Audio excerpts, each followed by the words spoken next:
aquela veemente negativa de permitir que ela fosse junto com ele, era mau prenúncio, algo muito ruim iria acontecer. Geralda, na tentativa de evitar uma morte, insistiu em ir com ele. No entanto, a reação dele foi violenta. Erguendo os punhos cerrados, característica de que o ódio já tinha desequilibrado suas funções motoras, ele gritou, vociferando: "Se você for, eu mato vocês dois." A sequência dos fatos, contudo, foi inusitada. Joaquim saiu andando sozinho, meio perdido, sem rumo, mas obstinado pelo propósito de matar o irmão. De repente, a cena diante dele se tornou diferente.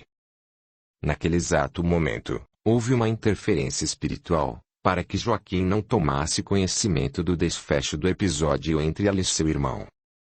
Esse fato poderia traumatizar nosso irmão Joaquim, causando maiores perturbações. Isso muito o prejudicaria em sua caminhada evolutiva. O que verdadeiramente aconteceu entre Joaquim e seu irmão, a espiritualidade não permitiu que lhe fosse revelado. Não mudar o sentimento, mas a casa que deveria ser uma morada pobre, singela, como aquela em que os pais dele moravam e o lugar à sua volta agora estava transformado. Estava agora diante de um portão de ferro enorme, alto. A curvatura em arco deixava entrever que ali habitavam pessoas de altas posses, alguém de poder. A casa, afastada do portão uns 200 metros, tinha um átrio na frente. No centro havia uma estátua da qual saía uma fonte a jorrar dentro de uma piscina circular em que se viam plantas aquáticas. As escadarias iniciadas com degraus amplos iam diminuindo até chegar ao patamar, onde duas colunas tinham em cima estátuas de leões. O mármore do piso revelava a opulência daquela família. A casa em si parecia um palácio, suas dimensões gigantescas, cercada de jardins e a altura do teto lembravam aqueles castelos medievais, entre luxo e pompa. De dentro vinha uma música. O volume do som era muito alto. Não era um dia qualquer, pela grande movimentação parecia que estava acontecendo uma festa. Joaquim entrou e sentiu-se à vontade, parecia ser do lugar, logo, tudo lhe era familiar. Caminhando para dentro da casa, viu uma mulher, reconhecendo-a como sua esposa. Era estranha tal mudança. Não a compreendia muito bem, talvez fosse a experiência de algum tempo no passado que lhe estivesse sendo mostrada. Sentiu-se integrado ao ambiente e tinha ciúme daquela mulher, a quem vigiava incessantemente. Seus olhos eram conduzidos somente pela possessividade e percorriam o ambiente como se procurasse ver algum varão que pudesse representar alguma ameaça para ele. Joaquim sabia que aquela casa era sua, sabia também que estava revivendo cenas de um passado bem distante. Por que razão, isso ele desconhecia. Afinal, ele saíra para ir até a casa de sua mãe, com a intenção clara de matar seu irmão, pela violência cometida contra sua esposa e, no caminho, viu-se diante de outro cenário. Continuou vivenciando a cena, como se fora um observador externo. No quarto, havia um tapete enorme, persa legítimo, muito bonito. Logo, eles estavam sentados no tapete, cena que lhe parecia bem habitual. Eles gostavam de se sentar no tapete e às vezes se deitar e rolar nele, como duas crianças a brincar. Em seguida, os dois se encontravam a sós no quarto, mas, em instantes, de modo inexplicável, aparecia ali um homem negro, que estava sentado bem na frente deles, mais precisamente na frente da esposa de Joaquim. Ele manifestava a ela gratidão por tê-lo ajudado, doando-lhe material de construção, com que conseguira construir a sua casa. Joaquim, no corpo de outro, como fosse uma reencarnação pretérita, sentia muito ciúme, pois desconhecia que a mulher tivesse ajudado alguém, principalmente a um homem. Suas ideias preconceituosas e maliciosas o levavam sempre para pensamentos de traição. A primeira reação que teve foi pensar na insolência daquele homem de entrar no seu quarto e conversar com sua mulher na frente dele. Tinha de fazer algo. Começou esbravejando e dando socos. No entanto, estes passavam pelo ar, atravessando-o sem atingi-lo. Era uma situação real para ele. Indiferente à tentativa de agressão, o homem continuava agradecendo a esposa de Joaquim em tom ameno e tranquilo.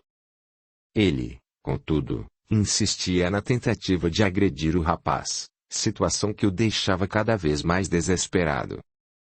Sentia muito ciúme da mulher e não aceitava aquilo.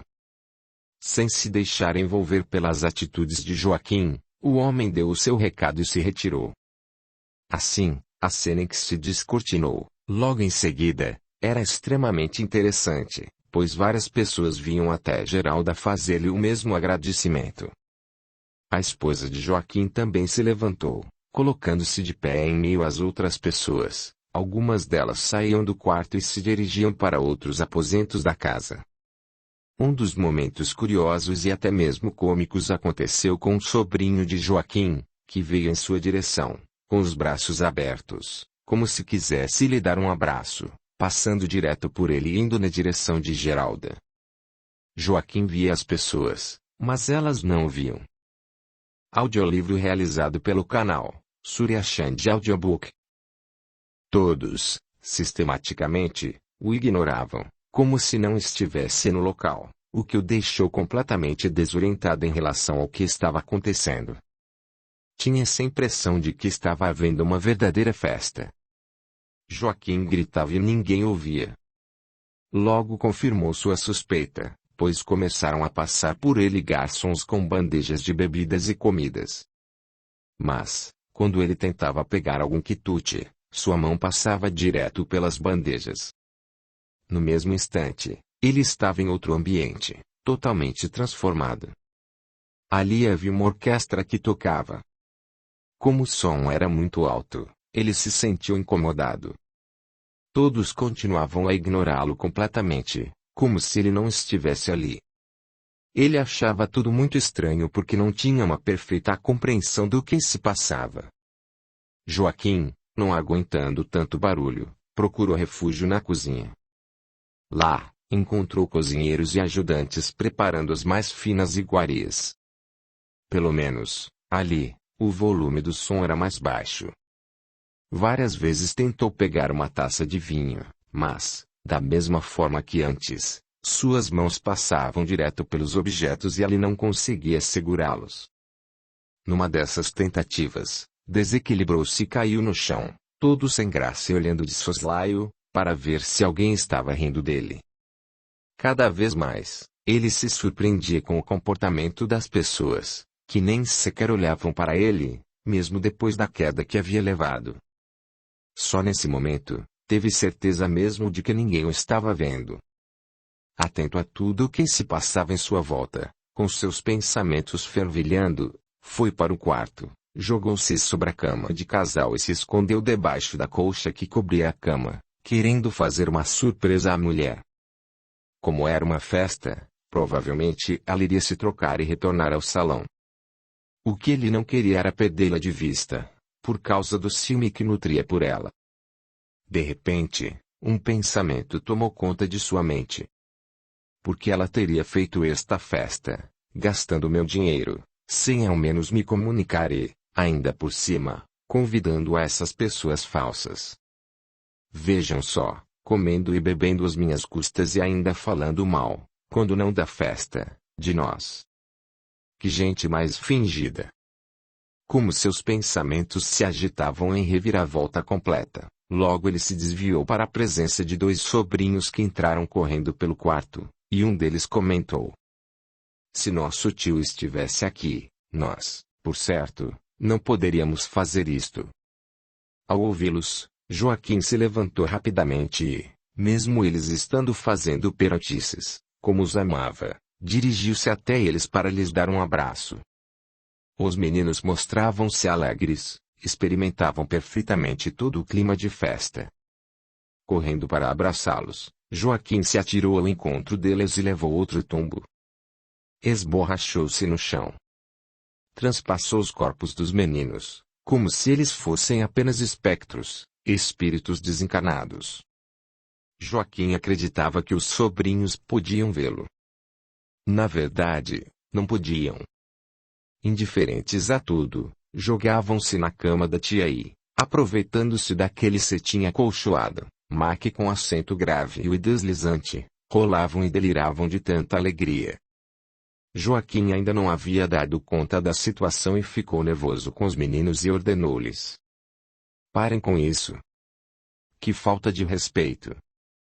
Totalmente indiferentes aos brados dele, seus sobrinhos continuavam com aquela algazarra toda, fazendo guerrinha de travesseiros e pulando em cima da cama. Por várias vezes, inutilmente, Joaquim tentou pegá-los pelas mãos e tirá-los de lá, pois não suportava que fizessem tanta bagunça em seu quarto. Tudo em vão. Suas mãos passavam pelas mãos deles e não os conseguia segurar. Eram imagens que para ele pareciam reais. Nesse momento, saía do banho a tia dos meninos, esposa de Joaquim, e ralhou com os sobrinhos. Parem com isso, meninos. Com a saída dos garotos, espantados pela tia, Joaquim novamente entrou debaixo da colcha e ficou observando aonde sua mulher ia. Escondido debaixo da colcha, ele tentou se fazer despercebido por ela. Sua intenção era descobrir se ela voltaria ou não para o salão, tudo isso movido pelo controle doentio que nutria por ela. Vigiava-a como um lobo vigia a presa depois do abate. Viu quando ela escolhia a roupa e quando se penteava.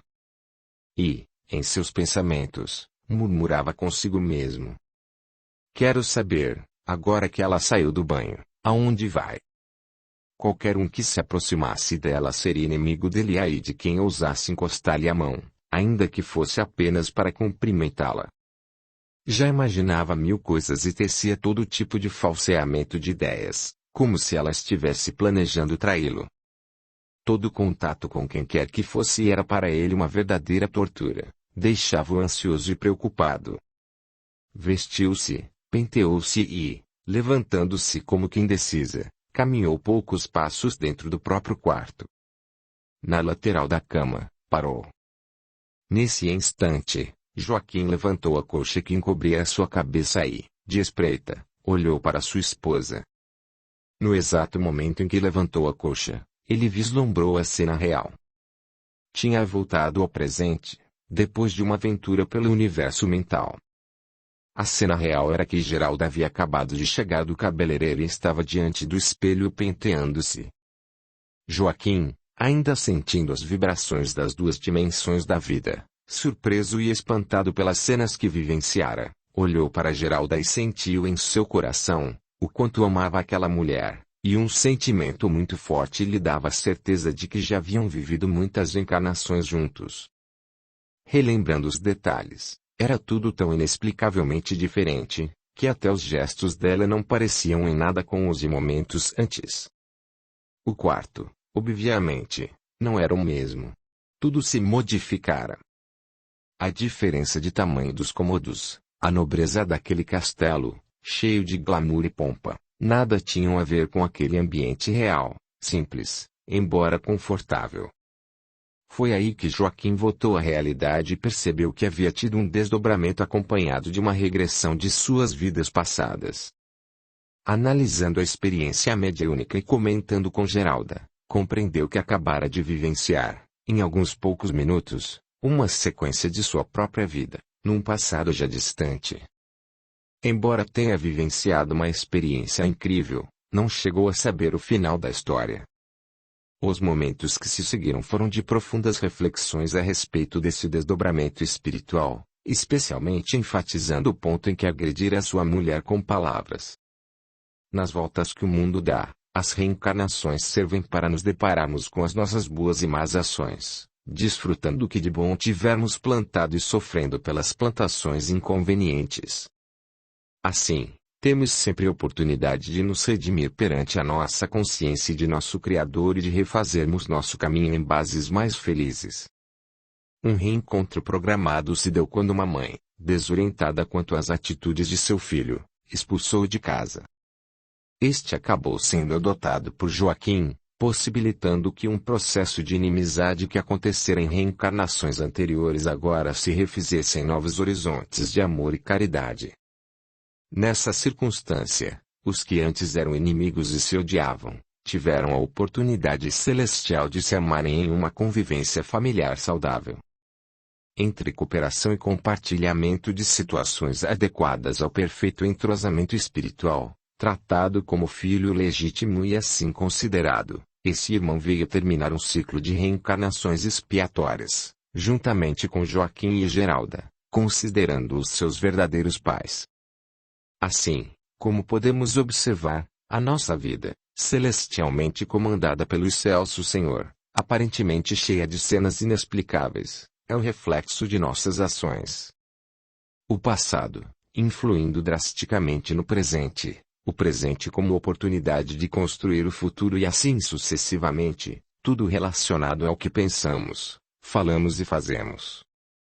Se desejarmos ter um futuro venturoso, necessário se faz que neste momento saibamos reconhecer a benevolência de nosso Pai Celestial para conosco e tenhamos a mesma atitude para com nossos companheiros de jornada, sendo amigos sinceros, verdadeiros e caridosos, para que nossa vida venha a ser feliz como desejamos. Capítulo 33. A reencarnação de Joaquim na África, em 1630. Por 15 longos anos, Maria obsediara o casal Joaquim e Geralda. Contudo, naquela noite de reunião mediúnica, um fato extraordinário aconteceu. Os amigos espirituais compareceram ao ambiente onde se desenvolvia a reunião e conduziram Joaquim em um processo de regressão, para conhecer uma reencarnação passada no continente africano, mais precisamente no Congo. Fizeram questão de mostrar a ele que é um país que fica localizado na região centro-ocidental, área sob influência do grande deserto do Saara, cortado pela linha do Equador e de clima quente e úmido, ao norte, enquanto ao sul prevalece clima tropical. Explicaram-lhe que suas florestas são basicamente do tipo equatorial e tropical, sendo que uma pequena parte possui florestas temperadas, com vegetação mediterrânea, savanas e desertos. Era intenso o comércio na costa ocidental da África. Navios e mais navios aportavam para negociar, bem como para prender escravos destinados a várias partes do mundo. Acorriam também à região aventureiros que iam em busca de ouro, diamantes e pedras preciosas, além de contrabandistas de escravos, que eram levados para a América. Havia também os caçadores de marfim que atuavam nos grandes centros comerciais da Europa, como Roma e Paris. Pelo rio, mercadorias e pedras vinham de balsa, até desembocar no oceano, onde eram transferidas para pequenos navios. Os homens, nessa empreitada, não hesitavam em matar pessoas para atingir o seu intento. Havia na região um homem muito famoso que trabalhava com medicina natural, curava com a utilização de plantas medicinais, das quais entendia muito bem. Era conhecido naquele local de gente simples e de costumes tribais como o Doutor Homem Branco ou o Grande Chefe Homem Branco e ainda como o Homem que dá a vida. Naquele tempo, era o Dr. Org, curador de pessoas. Salvava vidas expostas aos mais intensos riscos, em que as doenças graçavam à solta. Ele era procurado tanto pelos habitantes locais como pelos viajantes que por ali passavam, de modo que sua fama ultrapassou as fronteiras e correu o mundo.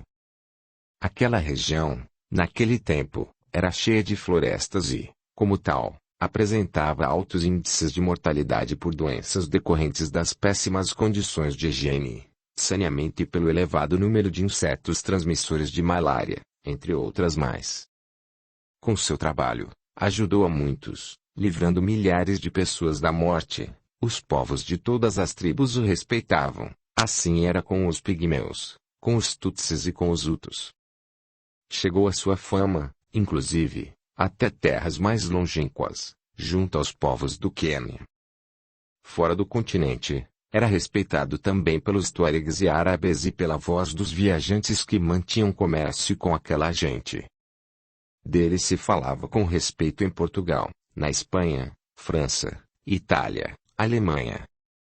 Tal fato pode ser constatado como verdadeiro no momento em que era o rei da França Luís XIII, entre 1624 e 1643, período conhecido historicamente como Era Richelieu, por causa do seu ministro.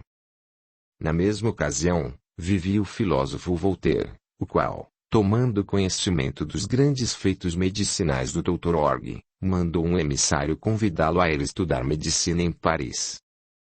O convite, porém, foi recusado sob a alegação de que os verdadeiros curadores eram os pajés, que possuíam grandes conhecimentos da flora medicinal, com quem tinha aprendido o que sabia. E que também não poderia se dar ao luxo de sair dali para estudar, enquanto pessoas morriam. Ele jamais as abandonaria. Na realidade, a maioria dos casos eram tratados pelos curandeiros e, apenas os mais graves, que eles não conseguiam curar, iam para Joaquim, Dr. Org, na época. Cada vez que curava alguém que os pajés não tinham conseguido curar, recebia deles novas fórmulas e novos conhecimentos das plantas locais. Por esta razão, ele acabou se tornando o detentor dos maiores conhecimentos de medicina natural de todo o mundo na ocasião, adquirindo um acervo de fórmulas milenares, que vinham sendo passadas entre os tribais de geração em geração. Vez por outra, recebia também marfim como pagamento. Esta era uma moeda muito bem aceita por todos, pois tinha alto valor e mercado certo, embora ecologicamente incorreta, tal como na atualidade acontece. Brazzaville era um porto muito movimentado, onde dezenas de embarcações chegavam e muitas atracavam, transportando tanto comerciantes quanto traficantes de escravos, provenientes das nações da Europa, de onde traziam armas modernas. Esses traficantes eram temidos e evitados, pois levavam a fama de violentos e perigosos. Eles tinham certa convivência com as tribos locais, que faziam prisioneiros de guerra entre os seus inimigos, e os vendiam a eles para serem escravizados em outros continentes. Seus métodos eram brutais.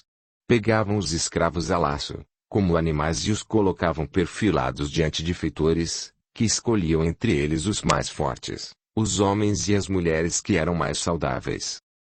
Os escolhidos eram jogados nos porões dos navios, sem as mínimas condições de higiene, e submetidos a condições severas, acorrentados e sob constante ameaça de morte.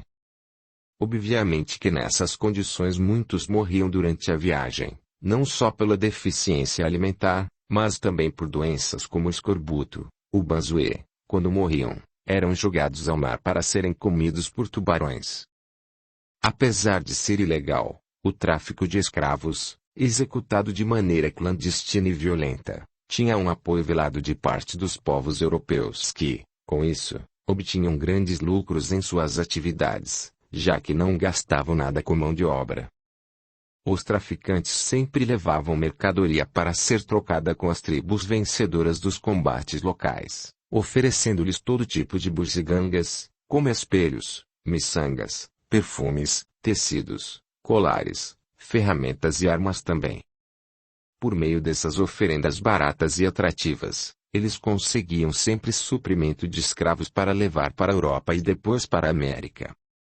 Às vezes, eles mesmos faziam os combates entre as tribos acontecer, matando alguns tribais com flechas dos rivais e, com isso, obtinham escravos sem muitos riscos.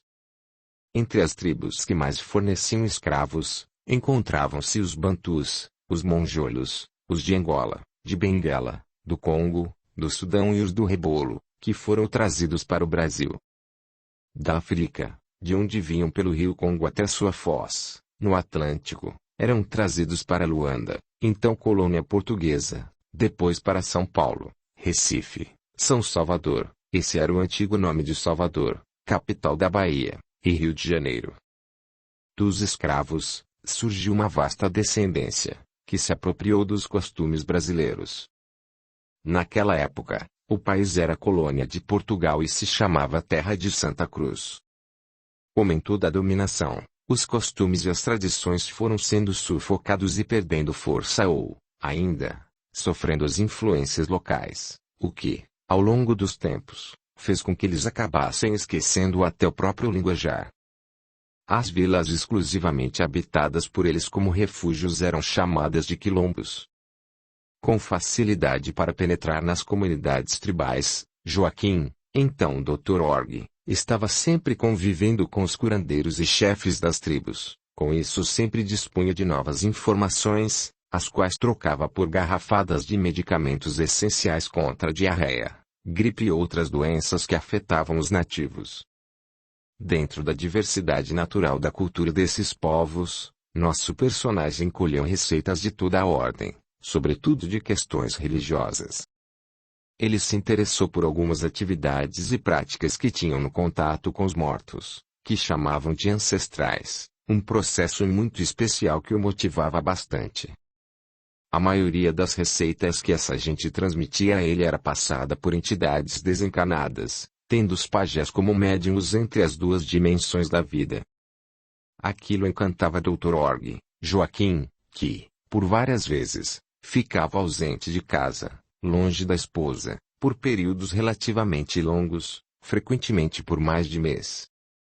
Esse era o preço a pagar, caso quisesse manter o bom relacionamento estabelecido com os tribais e o que lhe tinha conferido fama e respeito. Toda essa gente vivia sob a égide da tradição e das crenças. Muitas lendas serviam de suporte religioso e espiritual e lhe davam uma diretriz de comportamento. Uma dessas lendas, contada em congolês, falava da mamãe d'água, que muitos pensavam se tratar de um espírito, na ocasião chamado apenas fantasma, ou fantasma de pele branca, que vivia nas águas do Congo. Os pigmeus e os calungas acreditavam que Dr. Org fosse a encarnação. Na época não existia o termo reencarnação, de tal espírito e que, ao invés de afogar as pessoas no rio, conforme contava a lenda original, matava suas moléstias, curando-os com suas porções milagrosas. Fui observando o gosto de Dr. Org pelas águas, em especial na época de lua cheia, quando se banhava no rio ou, pelo menos, molhava os pés, como se fosse um ritual sagrado, que eles passaram a ver nele a ligação com o antepassado, e tal crença sustentava viva a lenda. Olhando e divagando nas belezas da paisagem, ele quase que se ausentava da vida, o que fazia com que nativos pensassem se tratar de transe e contato com as almas dos mortos. Na verdade, quase sempre Dr. Org entrava mesmo em transe mediúnico e revia o passado, como se estivesse em processo de regressão. Naquele entardecer em especial, quando o sol se punha lentamente no horizonte, deixando suas marcas avermelhadas no céu e riscos brilhantes na água, ele começou a ver as margens de um outro rio, muito grande e também caudaloso como aquele em que sempre se banhava. As suas ondas, depois de se chocarem com algumas pedras, formavam figuras de caracóis que o hipnotizavam. No encontro celestial do astro-rei com as águas reluzentes do Congo, o horizonte produzia a sedução e a magia que levavam o observador a experimentar a eternidade e ver o Criador através da criação. Os raios cintilantes, resvalando na água, ao se chocarem com as pedras, refletiam a divindade e davam ideia da imensidão do seu poder imortal. No cenário encantador, Joaquim, Dr. Org, via o paraíso, o céu, enquanto a luz do sol sumia, as estrelas apareciam a cintilar, descortinando a noite, como uma noiva que estendia o seu brilhante véu. Dr. Org delirava com a beleza natural e era assistido por uma bela negra de nome Maria, jovem que em seus braços jazia em deleites de paixão. Sua beleza jovem e curvas naturais, produziam mais encanto que os próprios raios de sol, que pouco penetrara entre meio às copas das árvores, levando-o ao infinito viajar da mente, atemporal e sem compromisso com a realidade. Carícias e aconchegos se sucediam aos beijos e sorrisos enamorados. Nada mais podia importar. Era o mesmo transe que produzia os mesmos efeitos em Joaquim, a cada viagem, a mesma mentalização, o processo de reviviscência do passado, a figura de uma jovem negra a quem amava e que lhe servia também de companhia em passeios à margem do rio, sempre protegido pelos nativos, que tinham por ele grande adoração. Os peixes pulavam na água, os pássaros aos bandos se recolhendo nos ninhos, enquanto o amor sorvia as delícias da vida de um casal feliz e desvinculado de obrigações e compromissos. Nas cenas avistadas por ele, havia um laboratório, que ficava ao lado da casa em que morava. O local era guardado por nativos, que rondavam dia e noite as circunvizinhanças, protegendo o hospital de campanha improvisado que ali havia, o laboratório, onde fabricava os remédios com base em plantas nativas da região, e a casa onde morava, protegido do ataque de animais selvagens e de ladrões provenientes de tribos inimigas e rebeldes. O sistema de proteção na selva incluía avançados, onde alguns nativos ficavam como observadores em pontos estratégicos, em geral árvores muito altas, que permitiam vislumbrar o cenário distante. Isso não só permitia que evitassem serem atacados de surpresa, como também possibilitava encontrar pessoas que viessem em busca de tratamento e conduzi-las, em segurança, até o hospital. Em alguns momentos específicos, Dr. Org se fazia de surdo aos avisos à chegada de pessoas, pois não queria ser perturbado no romance clandestino que mantinha com a jovem. Era comum virem pessoas de muitos lugares, de modo que ignorar algum aviso não seria grave e nem mesmo condenável para ele. Certo dia, o mensageiro, mais de uma vez, avisou da chegada de gente vinda de fora. Ele não deu importância, como eventualmente acontecia. O momento de romance para ele era mais importante e não queria interrompê-lo. Na paisagem bucólica, o tremular das ondas iam e vinham, banhando os pés do casal e namorado. Completo desligamento do mundo isentava de maiores cuidados. Perdido no êxtase do momento, surpreendeu-se por um ruído familiar de uma carruagem que chegava ao rancho. Tinha quase a certeza de que era quem temia ser sua mulher. Na penumbra da tarde, ela não estava atenta a maiores detalhes e não notou que ele estivesse acompanhado. Então, gritou uma saudação apaixonada. Meu querido. Tais palavras pareceram um punhal ferindo profundamente o coração de Dr. Org, porque poderia representar o fim de seu casamento. Naquela hora, os pensamentos se desordenaram na necessidade de encontrar algum meio de esconder o que se passava na realidade. O tempo era pouco, não havia cena previamente estudada nem solução planejada. Tinha de acontecer imediatamente, de improviso. Antes de sua aproximação, meio encoberto por algumas folhagens que se interpunham entre eles, o Dr. Org empurrou a moça para dentro da água, no intuito de criar distância entre eles, como se ele apenas a estivesse observando, nada mais que isso. Esperava que a jovem soubesse nadar. Afinal, todos sabem nadar, pensava ele. Então, estaria resolvido o problema da chegada de surpresa de sua mulher e tudo passaria despercebido. Caminhando em sua direção, ela se aproximava rapidamente. Ele, apavorado, olhou para o local no qual tinha empurrado a jovem, e viu que ela estava se afogando. Ela estava com os braços erguidos, mas não tinha como salvá-la. Se fosse salvá-la, tudo teria um fim dramático. Dramático foi o fim da moça que se afogava, sem chance de ser socorrida a tempo. Foi arrastada pela correnteza forte, debatendo-se num último recurso para se salvar. O barulho que fazia ao se debater em desespero na água chamou a atenção da esposa, que perguntou: Que barulho é esse? Calafrio percorreu a espinha dorsal de Dr. Org, que entre mentes fingiu serenidade, indo ao encontro da mulher, apressando-se em abraçá-la e distraí-la para que não percebesse o que estava acontecendo ali. Por dentro, um desespero terrível tomava conta dele. Não podia crer que a moça com quem mantivera um romance clandestino até bem pouco estava morta. Como o destino de alguém pode mudar de um segundo para outro? Era algo em que não conseguia acreditar. A resposta que deu à mulher, e sem ao menos raciocinar, foi: Não foi nada, não, mulher. Foi apenas uma pedra que eu joguei no rio.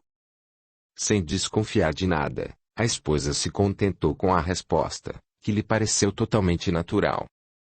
Dr. Org, sem testemunhas, sentiu-se aliviado em superar aquela situação complicada diante da esposa, embora o acontecido fosse grave e lhe trouxesse muita preocupação e certamente grande complicação para o futuro. Aquela imagem da amante gesticulando por socorro, ficaria marcada, gravada e cravada em sua consciência, qual punhal assassino, cujo incômodo não poderia ser esquecido. No íntimo, guardava uma pontinha de esperança da moça ter se salvado. Mas no primeiro momento não teve coragem de procurá-la.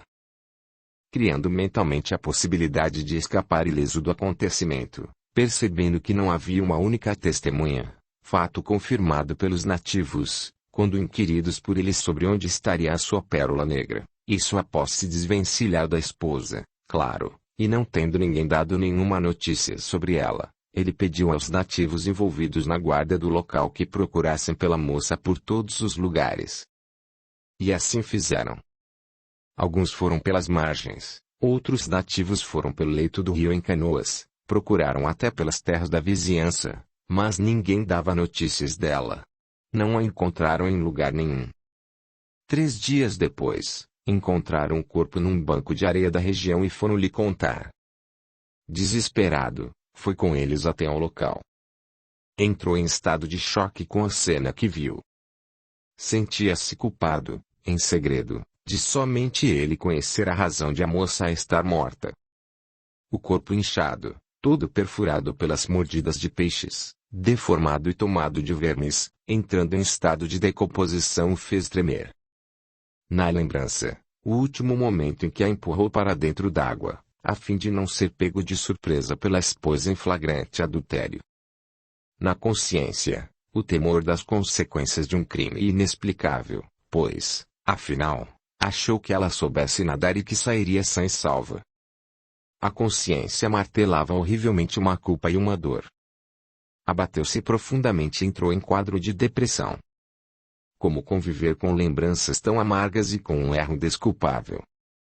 Nas noites que se sucederam, além da tristeza depressiva de que fora cometido, pesadelos horríveis o atormentavam constantemente. Sem consolo pelo fato ocorrido, doente, triste e abatido, não restava alternativa. O curador teria de procurar os pajés amigos em busca de auxílio para si mesmo. Além da cura do corpo, desejava entrar em contato com o espírito da doce amante, cuja vida tinha posto fim, sem querer. No entanto, os males da consciência não se curam repentinamente de nada onde quase nada adiantaram os esforços dos seus amigos curandeiros. A situação, que não era tranquila materialmente falando, também derrubava psicologicamente o homem decidido e forte que lhe fora. Com isso, seu casamento também estava caminhando para um fim irreversível. O Dr. Org abandonou todos os seus trabalhos no laboratório, as pesquisas, a fabricação dos remédios e o hospital, mas tudo isto foi deixado aos cuidados de Leia e Saldanha, seus mais importantes auxiliares. Depois de tanto sofrimento, ele decidiu deixar o Congo e voltar para a Europa, para viver uma vida simples e anônima, totalmente longe das lisonjas e reconhecimentos que havia obtido até então. Sempre que sua esposa mencionava o assunto, por qualquer razão que fosse, ele já cortava de pronto, evitando falar e procurando se afastar dela. Tinha perdido o gosto pela vida, a crença no contato com as almas e também a graça no relacionamento com sua esposa. Levava uma vida conturbada por causa do remorso. Seus sentimentos o tornaram um homem de coração fechado e endurecido. Tendo toda sua vida transformada, ignorando todo e qualquer compromisso espiritual, viveu por muito tempo a praguejar e resmungar na solidão. Não havia quem desejasse a sua desagradável companhia. Contínuos conflitos íntimos de sua alma, que produziam pesadelos constantes, o levaram a um estado de grande perturbação interior, próximo da loucura. Capítulo 34. O despertar da conscientização do Dr. Org. Quando partiu da África, Joaquim, então conhecido e famoso como Dr. Org, e Geralda, que também tinha outro nome na ocasião, Madame Marina, foram para a Europa. Como Dr. Org, ele fez não só fama, mas também fortuna. Eles foram se radicar na Espanha, deixando tudo na África sob o comando de Leia e Saldanha. Após um tempo de permanência na Espanha e haver se curado, movido pela saudade e pelo desejo de reviver os velhos dias de sucesso e fama, decidiu retornar para a África. E claro que, a nível do inconsciente, também o moviam para lá o magnetismo e a lei que apontava retornos inevitáveis a serem cumpridos ali. A intenção dele era retomar todas as atividades deixadas nas mãos de seus auxiliares. Ele havia aproveitado o dom da mediunidade para se enriquecer, mas agora, estava consciente de seu papel naquele lugar. Saldanha e Leia, que haviam assumido tudo em seu lugar, não desejavam sinceramente que ele voltasse, pois já tinham conquistado certo status e iam relativamente bem. Queriam se aproveitar da ideia de que eles mesmos haviam espalhado de que o Dr. Org havia morrido na Espanha. O retorno não esperado e não desejado certamente iria atrapalhar os seus planos. Com a posição já conquistada, tinham atingido uma condição financeira razoável e estavam vivendo um bom momento. A julgar por esses fatores, eram felizes. O medo de perderem essa condição os faziam nutrir pensamentos maldosos em relação ao Dr. Org.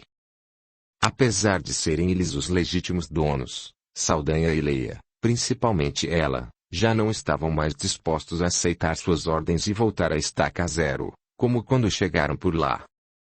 Havia também a vaidade, o orgulho e o ciúme da posição conquistada, além do fator preponderante, a ambição inconfessa. Havia também uma mentira para encobrir. Dr. Org havia perdido contato e, como todos pensassem que estivesse morto, apenas conservava o antigo prestígio, que era uma homenagem pós-mortem. Ninguém mais pensava nele e também muitos dos seus antigos amigos, pajés e chefes tribais, haviam morrido nesse intervalo de tempo em que ficara fora. Na verdade, Dr. Org não sabia qual era a real situação e queria tentar recuperar o prestígio. Chegando assim quase de surpresa, o então sexagenário Dr. Org ordenou aos dois que convocassem os chefes tribais e os curandeiros para uma grande festa que pretendia dar para renovar os laços de amizade e, claro, retomar os negócios como anteriormente.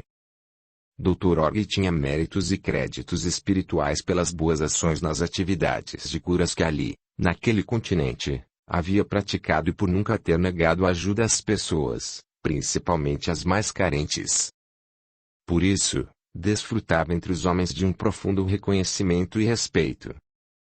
Como o Dr. Org havia trazido muitos presentes da Europa, aquela seria uma ótima oportunidade para fazer daquele reencontro um bom recomeço. Ele queria se redimir de seu erro. A festa visava, sobretudo, a reacender as relações com todas as tribos locais e a reerguer a atividade.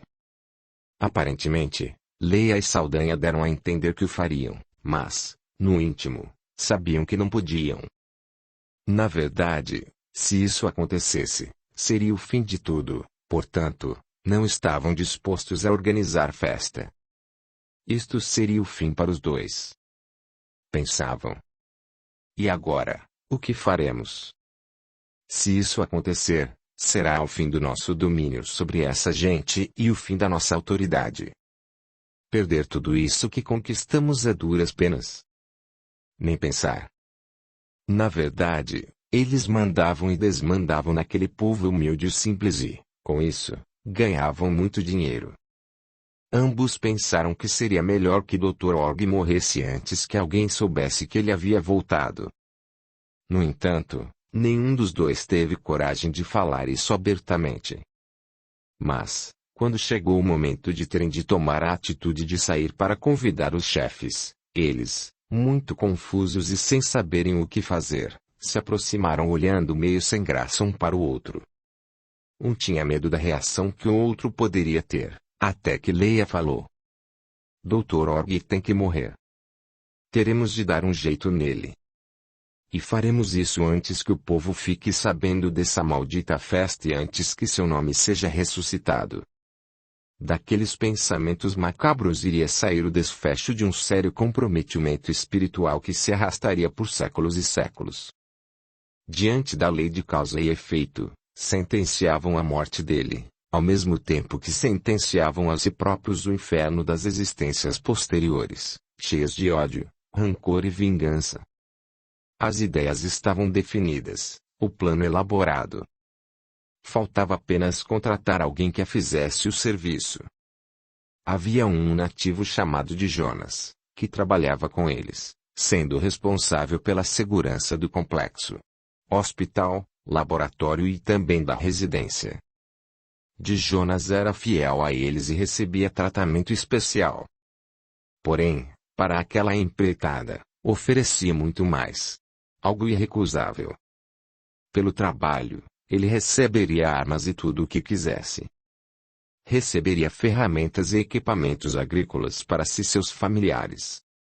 Com isso, totalmente inebriado pela ideia de dar à família uma condição melhor de vida e pelas possibilidades de enriquecimento, Jonas aceitou, sem mesmo saber que tipo de serviço sujo teria de se submeter.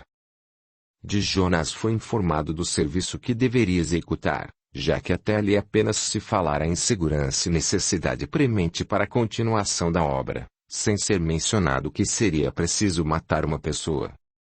Ele foi advertido de que, para receber tudo o que lhe havia sido prometido, teria de eliminar o Dr. Org que, naquele momento, representava grande ameaça à continuação do projeto do hospital e do laboratório.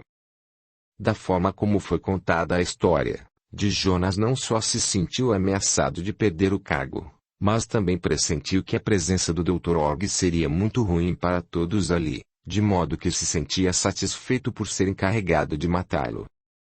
Conforme as exigências do casal, o serviço teria de ser feito de maneira discreta, sem que ninguém soubesse. Não poderia ficar nenhum vestígio do assassinato nem alguma pista que pudesse indicar que eles estivessem envolvidos na questão. Impuseram-lhe o segredo do plano de tal modo que, se houvesse falhas, todas as pessoas da família dele seriam mortas e até mesmo seu povo, a tribo a qual pertencia, correria grande risco de ser dizimada pelos outros nativos da região. Assim, para a perfeita consumação desse crime, o casal queria que Jonas fizesse pessoalmente sozinho o serviço. Audiolivro realizado pelo canal Surya Chand Audiobook. Estabelecia como condição de segurança para todos, que crime fosse cometido em local bem distante, no lugar de mata fechada, onde os animais pudessem devorar seu corpo e o fizessem desaparecer sem nenhum vestígio. A vida, ali, não tinha muito valor. Valia muito a força e o poder de quem tivesse dinheiro ou recursos para comprar a simpatia e o serviço dos outros. Jonas, interesseiro e ávido de conseguir independência para a família, nem se preocupou em pensar sobre a questão, isto é, se o Dr. Org representava real ameaça para o fim do projeto ou não. Aceitou o encargo, como se verdadeiras fossem todas as colocações de Leia e Saldanha e se preparou para executar o plano fielmente, conforme os propósitos da dupla. Naquela mesma noite, o fato seria consumado. De madrugada, bem ao feitio das trevas, Jonas iria até onde se encontrava o Dr. Org, e o imobilizaria para retirá-lo do local sem despertar suspeitas. Homem experiente em caminhar pela noite em silêncio, como os nativos, entre 1 e 2 horas da manhã, quando a madrugada absorvia toda e qualquer atenção que um corpo pode ter, no sono mais profundo, travesseiro na mão, decidido a cumprir o trato sem falhas, Jonas sufocou o Dr. Org até que ele desmaiasse. Não podia e não queria matá-lo ali, teria de tirá-lo de lá com vida e eliminá-lo num lugar bem distante, onde o corpo pudesse apodrecer ou ser comido por animais selvagens, sem deixar vestígios. Feito isso, amarrou-o pelos pés e pelas mãos e introduziu um pano em sua boca para impedir que gritasse. Ombreou aquele corpo pesado, de quase 100 quilos, com relativa facilidade, pois era muito forte. O plano era, a princípio, tirá-lo dali, colocá-lo no lombo de um animal e levá-lo para longe, liquidando-o. O local planejado era uma gruta a alguns quilômetros dali, lugar chamado Toca dos Leões, onde nenhum nativo gostava de ir, por ser muito perigoso, justamente pela presença constante de felinos. Seria o lugar perfeito, que atendia a todos os requisitos que ele planejara para resolver o caso. Para não correr o risco de algo sair errado, amarrou o Dr. Org a uma árvore, de modo que não pudesse se libertar. Depois, receoso de que ainda assim escapasse, tomou certa distância e desferiu-lhe um golpe mortal de lança. Para ter mais certeza, desferiu vários golpes. Estava consumado o crime. O restante, os leões fariam, pensou. Terminou assim, dessa maneira trágica, a história de Joaquim enquanto reencarnado como Dr. Org, em seu retorno à África. A intenção de fazer o bem, sem observar muito os seus interesses pessoais, havia sido abortada pela decisão criminosa de Leia e Saldanha. Assim que fora ferido mortalmente, o espírito do Dr. Org se desvencilhou do corpo e, vendo a si próprio ali naquela árvore amarrado e mortalmente ferido, percebeu que algo de errado estava acontecendo. Agora, percebia certa neblina, sentia-se um pouco confuso, meio sonolento, como se houvesse acabado de acordar. Caminhando pelos arredores, tentando entender o fato, viu que a neblina já se dissipava e sua visão ia se tomando mais clara. Ele, evidentemente, não tinha consciência de que havia desencarnado, tinha plena certeza de que continuava vivo.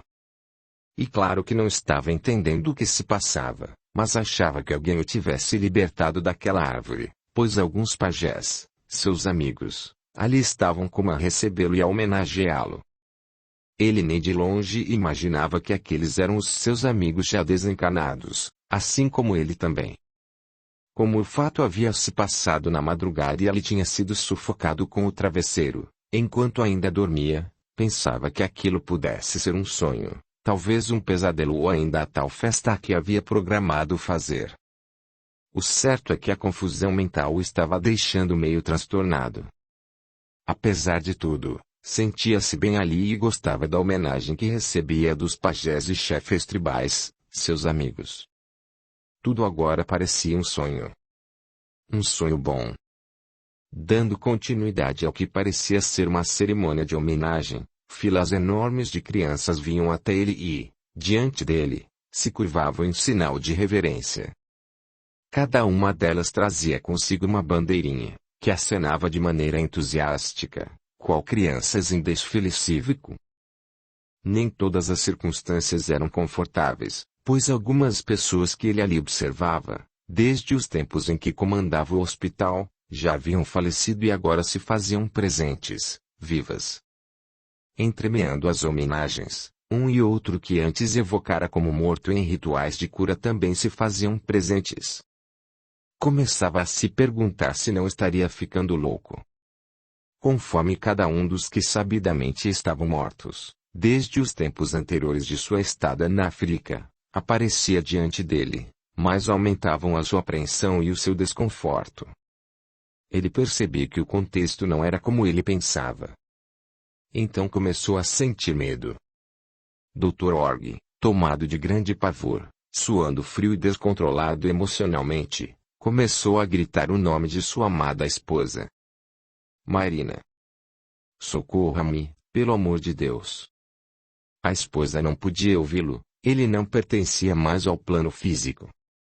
Ela estava em sua casa na Espanha, a milhares de quilômetros de distância. Ao pensar nela, instantaneamente, se viu em casa diante de sua esposa. A maioria dos espíritos recém-desencarnados não tem controle sobre seus pensamentos e desconhece que é por eles que se movem, e isso muitas vezes lhes parece assustador. Tentou conversar com ela, mas não recebia dela a menor atenção. Ela se comportava como se não o visse e de fato não o via, embora ele pensasse que sim. Apenas em pensamento ela captava a sua presença, pensando nele também. Mas nada além disso. Org sentia-se perturbado. Não queria acreditar no que suspeitava. Tentou levar a situação como se estivesse ainda sonhando e, dessa forma, Marina estaria participando de seu sonho, sem poder ouvi-lo. Ainda assim, ele insistia em contar-lhe a história, relatando o que estava acontecendo e, em um determinado momento em que ela se dirigia à porta para abri-la, ele tentou impedi-la, sem sucesso. Ele temia que os mortos com quem sonhara viessem e entrassem na casa. Pôs-se na frente dela, querendo bloquear sua passagem e foi exatamente nesse momento que Org foi tomado de grande pavor, pois ela passou através dele. A realidade de sua condição se apresentava a ele de modo mais impactante, Todavia ele queria ignorar as evidências, preferia imaginar e continuar pensando que tudo não passava de um sonho ruim, um pesadelo terrível. Estava demasiadamente perturbado. Enquanto durava o torpor, ele não tinha noção de tempo nem de espaço e não conseguia ordenar os eventos que lhe ocorriam na mente. Os fatos iam e vinham do presente e do passado, em flashes perturbadores, sem nenhuma ordem cronológica. Isso o enlouquecia. A sua morte não tinha sido por ele absorvida e ele se envolvia ainda em cruel estado de dúvida. Sentindo total insegurança quanto à sua real condição, recolheu-se em seu aposento, o quarto onde antes dormia. No plano material, Marina sentia certas perturbações estranhas, ouvia portas batendo, ruídos que ninguém percebia. Por fim, acabou tendo de se mudar de lá, por causa desses problemas. O tempo passava. Ele não conseguia associar suas ações com o tempo e, confinado, não percebeu que alguns anos se transcorreram desde então. A casa ficara completamente abandonada por causa dos rumores e pelo aspecto mal conservado. Os vizinhos diziam que ela era mal assombrada. Não são raros os casos de espíritos que ficam perturbados com sua desencarnação repentina ou violenta e permanecem nos locais onde estavam ambientados, por anos e anos a fio. Não querem aceitar o desencarne como única realidade. O Dr. Org ficou ali por 30 longos anos, até que sua companheira, Marina, veio a desencarnar. Ela, sim, estava lúcida e consciente de sua nova condição no plano espiritual. Foi ela quem conseguiu contatá-lo e despertá-lo para sua condição de desencarnado. Amorosamente, cuidou dele por longo tempo, até que se mostrasse mais centrado em si mesmo, convicto de que havia morrido para a vida na matéria. Nota: para se entender melhor este capítulo, deve-se estudar o capítulo 8 de O Livro dos Espíritos, de Allan Kardec. Capítulo 35. Revelações de uma vida passada. Após essa visão de uma reencarnação passada, vivida no continente africano, que tinha o propósito de permitir o entendimento das muitas razões de carência e sofrimentos, Joaquim, que estava em casa se preparando para a reunião daquela terça-feira, no grupo espírita, como sempre acontecia, foi mais uma vez transportado ao mundo espiritual. Nessa experiência, teve um encontro com muitas pessoas que possuíam estreita vinculação com o movimento espírita, inclusive vários médiuns da casa espírita que ele frequentava. Geralda o acompanhava, mas participava de outra reunião no mesmo local. A casa desenvolvia diversos trabalhos de ajuda, entre os quais, tratamento de homeopatia e desobsessão, para ajudar nos casos como o de Dr. Org, que desencarnou em condições de impacto, não conseguindo assimilar a situação com naturalidade. Outros, porque nutriam grandes ódios e não conseguiam avançar em sua nova condição de desencarnado. Despertando de seu transe, ele nem imaginava que aquele desdobramento acontecera para prepará-lo para a reunião de que logo depois participaria. Na abertura da reunião, como sempre se faz, procedeu-se à leitura de O Evangelho segundo o Espiritismo. E uma versão explicada do Evangelho de Jesus, focada em seus preceitos morais. O texto, aberto aleatoriamente, falava sobre o perdão das ofensas. Depois da leitura, fez-se a prece inicial e, em seguida, foram abertos os trabalhos de desobsessão propriamente ditos, em que os médiuns imbuídos de muito amor, se disponibilizam para receber as entidades e dar-lhes oportunidade de se manifestarem quanto aos seus problemas e também de serem doutrinados com base no Evangelho. Nesse dia, ocorreu a comunicação de dois espíritos desencarnados.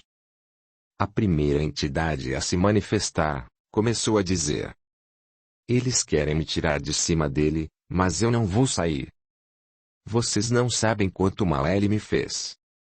Ele destruiu a minha vida e a de toda a minha família. Não adianta ele querer dar uma de bonzinho, porque bonzinho ele não é. Eu vejo que em seu coração ainda traz muita maldade. Vejo a mancha negra que ele traz no corpo, e isso me chamou a atenção para continuar a sacrificá-lo. O doutrinador amorosamente lhe disse: Meu irmão, abra seu coração para o perdão, pois, neste momento, o nosso irmão aqui presente sofre tanto quanto você. Observe ao seu redor, seus familiares estão aqui para ajudá-lo. Você não os percebe porque ainda está com o coração preso ao passado.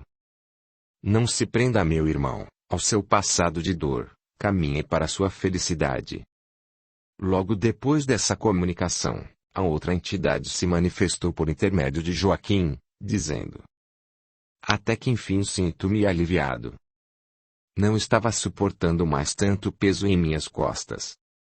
Há muitos anos estou vivendo esse cruel tormento. Preciso desabafar para aliviar meu coração. Vejo-me montado em um cavalo entrando em uma igreja para agredir um frade franciscano que estava protegendo e escondendo meus escravos. Vejo mulheres ajoelhadas de um lado e os homens do outro. Todos estão em oração. Levanto a chibata para bater no frade. E grito sob intenso ódio: Velho maldito! Eu destruirei você, mas antes terá de dar conta dos meus escravos. Dominado pelo ódio que me consumia, desço a chibata com toda a força do meu braço. Mas, algo de ruim acontece naquele instante, pois sinto um estrondo no meu peito, minhas vistas escurecem e então caio do cavalo. Um ataque fulminante do coração destrói a minha vida. A chibata cai para um lado e meu corpo para o outro. Em alguns minutos, vejo-me fora do corpo e meu corpo macerado caído no chão. Tento pegar a chibata, mas não consigo. Avanço sobre o frade, dando-lhe socos e pontapés que não o atingem, pois minhas mãos e meus pés atravessam o corpo dele. Ele manda chamar os meus escravos, pede-lhes que peguem o meu corpo e que o levem para minha casa. No percurso, o frade Ernesto segue um pouco mais atrás, orando juntamente com seus auxiliares. Ainda, sem desistir, continuo tentando agredir a todos, um por um, até mesmo aqueles que rezavam por mim. Por ali permaneci dando ordens, comandando e escravizando todos aqueles que estiveram sob o meu domínio. Escravos que eu havia mandado matar, os que morreram no tronco por culpa de suas rebeldias para comigo, os que haviam morrido na escravidão em minha fazenda e vizinhança, eu submetia todos a duros castigos. Cada dia que se passava, aumentava mais o meu poder de comando e o ódio em meu coração não parava de crescer. Consegui formar grandes legiões de afins no plano espiritual. Influenciávamos suas mentes e também a dos encanados, exercíamos todo tipo de manipulação, forçávamos violentamente as pessoas a manterem a escravidão, estimulávamos o preconceito e instigávamos todos os senhores de escravos e feitores de fazendas a maltratarem os negros. Persegui o frade e as freiras franciscanas. Há muito tempo, venho me comunicando nesta casa, reivindicando os meus nativos que foram libertos, mas tudo em vão. Aos poucos, fui perdendo todos eles e também vi o fim do meu comando. Por várias vezes me manifestei nesta reunião, cheio de ódio e agressividade, fiz ameaças a todos para que parassem de interferir em meu caminho. Certa vez, tentei até fazer um trato. Se não mexessem com meus escravos nem libertassem mais nenhum deles, eu também não mexeria mais com vocês. Infelizmente, não consegui. Depois que me vi sozinho, comecei a perceber que as orações e o amor desse franciscano começaram a mexer comigo. Aos poucos, fui aceitando e conhecendo um pouco de Deus. Sei que, em um estalar de dedos, Ele pode nos tirar de uma vida para outra. Ah! O tempo passou, mas eu ainda sou o mesmo. Só hoje percebi que o frade a quem tanto persegui é uma luz e eu sou as trevas. Ainda não sou tão desprendido assim a ponto de perdoar. Sinto ainda o coração ferido, tenho apego ao que construí, ao que adquiri e a tudo que perdi. Por todo esse tempo tenho andado correndo da luz. Contudo, neste momento, me sinto menos incomodado, estou bem. Para dizer a verdade, me sinto feliz em estar aqui, apesar da vergonha que experimento. Fiquei aqui escondido para ouvir o que vocês falavam do Evangelho, embora ainda tenha resistência em conviver com quem, para mim, é responsável pela minha morte. Como este ódio tem diminuído, acho que, com o decorrer do tempo, vou esquecer isto totalmente e me libertar desta mágoa que me tem causado tanto mal. Eu reconheço que as orações que vocês fazem têm me feito muito bem e peço que continuem orando por mim. Sinto que posso sair desta situação de tristeza e melhorar. Percebo que depende muito mais de mim do que de vocês. Estou grato por tudo. Depois de 10 anos que eu venho ameaçando a todos desta reunião, só hoje compreendo o que estava equivocado em minha forma de agir.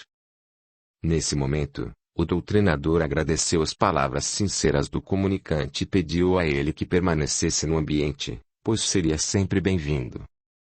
O médium Joaquim contou ao doutrinador que, durante todo o tempo em que ocorria aquela manifestação, o mentor Ernesto estivera presente, acompanhando o desenrolar dos fatos. Enquanto transcorria a comunicação, fachos de luz desciam sobre o ambiente, como flocos de neve azulíneos, suavizando as energias de todos e tornando o ar bem leve, criando um clima de muita paz e harmonia. Logo após a comunicação do espírito, Joaquim confirmou a história relatada pelo comunicante.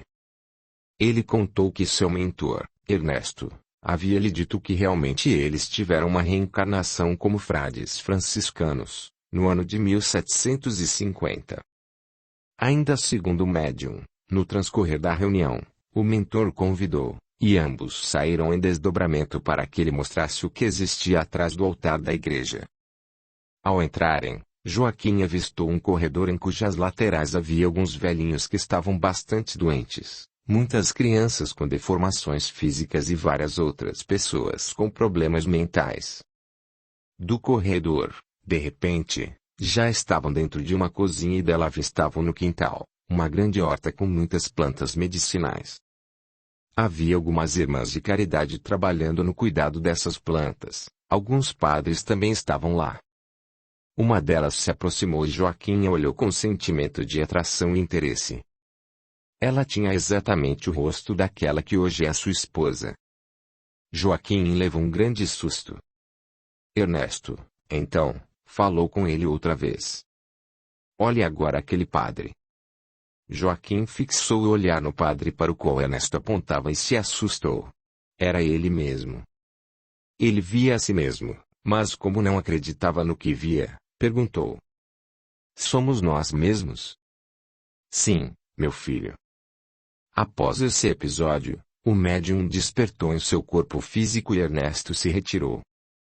A reunião chegara ao fim. Todos estavam profundamente comovidos e sinalizavam suas emoções por meio das lágrimas inevitáveis. Havia um clima de muita ternura e alegria no ambiente envolvendo todos em vibrações de paz. De volta à sua casa, Joaquim refletiu sobre todos os acontecimentos pelos quais tinha passado na reunião daquela noite e, ao se deitar, novamente se encontrou com o mentor Ernesto em desdobramento no plano espiritual. Lá, a reunião continuava, enquanto Joaquim recebia do amigo espiritual a seguinte explicação. Meu filho, o que estamos vendo aqui se nos apresenta em nosso passado, numa reencarnação que tivemos juntos e nos revela o motivo de estarmos novamente juntos. Os quadros a que assistiremos, os momentos em que convivemos lado a lado, servirão para nos mostrar que tínhamos compromissos e não conseguimos levá-los adiante. Eu como orientador e você como aprendiz. Eu me sinto como se houvesse falhado em minha missão. Tentei fazer de você um homem de bem, mas após o meu desencarne os seus valores foram jogados por terra. Cabia a você continuar com o trabalho que, com muito esforço e dedicação, tínhamos implantado naquela ordem franciscana. Tinha compromisso de divulgar o Evangelho e distribuir o pão do céu, mas, infelizmente, você foi fiel. Como você falhou em sua tarefa, agora temos de nos desdobrar em atividades que tenham por objetivo suprir as falhas anteriores. Por isso, estamos reunidos novamente aqui, embora em circunstâncias diferentes tanto para mim quanto para você. Estamos diante de uma nova oportunidade que o Senhor da vida nos dá, em sua infinita misericórdia, paciência e sabedoria. Então, vamos ao trabalho, porque o tempo, neste caso, é precioso instrumento para ser usado em nosso favor, em tarefa digna e enobrecedora. Meu filho. Naquela época, nós nos reuníamos semanalmente para fazermos avaliação de tudo o que havíamos feito em favor dos necessitados e sofredores. Assim, era mais fácil traçar estratégias para nossa própria superação, caso falhássemos. Naqueles momentos, nos dirigíamos de maneira incansável aos nossos assistidos, dizendo-lhes: meus filhos, para sermos bons cristãos, temos de ter sempre Jesus no coração. Agora veja, meu querido, por você mesmo, o que aconteceu com você e com Geralda naquela ocasião. Imediatamente, seguindo a fala de Ernesto, ele passou a contemplar em sua própria mente cenas do passado, como se estivesse assistindo a uma exibição cinematográfica sonorizada e colorida. Na nossa incapacidade de descrever com os recursos humanos dos quais somos providos, diremos exibição ao vivo de cenas de sua vida inerentes àquela reencarnação de época tão distante. Se não, vejamos a narrativa pelo próprio Joaquim,